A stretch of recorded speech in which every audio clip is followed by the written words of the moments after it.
The second story is called Mr. Clumsy, written by the same artists. It was a rather nice morning. In the sky, the sun was up, shining. In the trees, the birds were up, singing. But in a rather scruffy house in the middle of a field, somebody wasn't up. Can you guess who that somebody might be? His alarm clock went off. Mr. Clumsy woke up and reached out an arm to switch off his alarm clock and knocked it on the floor. "Whoops," he said. "That's the third alarm clock I've broken this week." Mr. Clumsy, as you might have guessed, was a rather clumsy fellow. He got out of bed and switched on the radio. The knob came out of his hand. "Whoops," he said. "That's the second radio I've broken this month." He went downstairs. The postman had been, and there was a letter waiting for Mr. Clumsy, lying on his doormat. He picked it up and went into his kitchen. "First things first," he said, and took a slice of bread out of his bread bin and popped it into his toaster. "Now," he thought, "I wonder who this letter is from."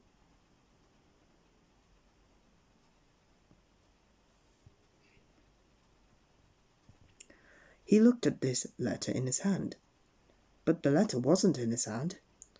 What was in his hand was a slice of bread. "I don't understand it," he said. "Where is the letter gone?" Can you guess where the letter had gone? That's right. He'd put the letter in the toaster instead of the bread. And there it was, browning nicely. "Whoops," he said, fishing it out. "Ouch," he said, dropping it. "It's hot."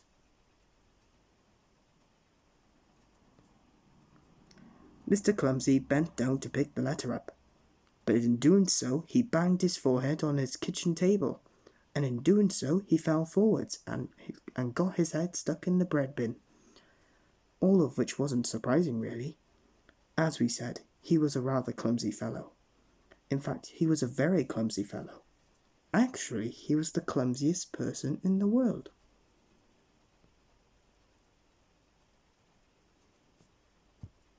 That very same morning, after he'd managed to get the bread bin off his head, Mr. Clumsy went to town, shopping.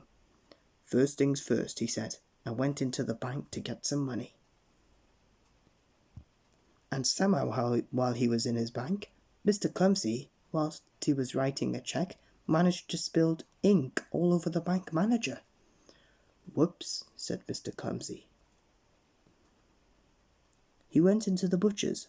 "Morning, butcher," he said cheerily. And then he somehow managed to trip over his shoelaces, and somehow managed to fall into the butcher's shop window, and somehow managed to finish up with a string of sausages around his neck. "Whoops," he said. Mr. Clumsy's next call was the supermarket. Just inside the door there was a huge pyramid pile of cans of soup.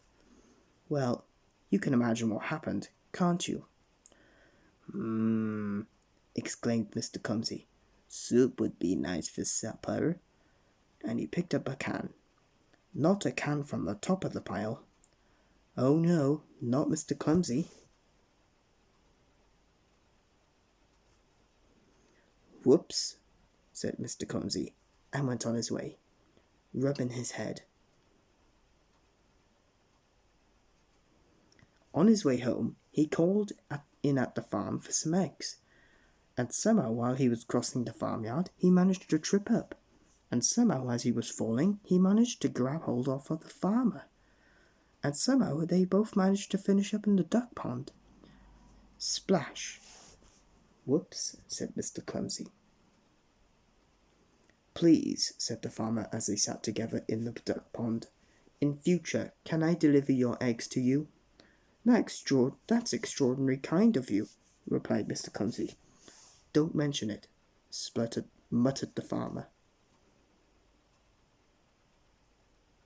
Mr. Clumsy went home. "First things first," he said, and went for a bath. But as he was stepping into his bath, his foot somehow managed to slip on the soap, and he somehow managed to turn a somersault, and he somehow managed to land with his head in the linen basket. Whoops, said a muffled voice.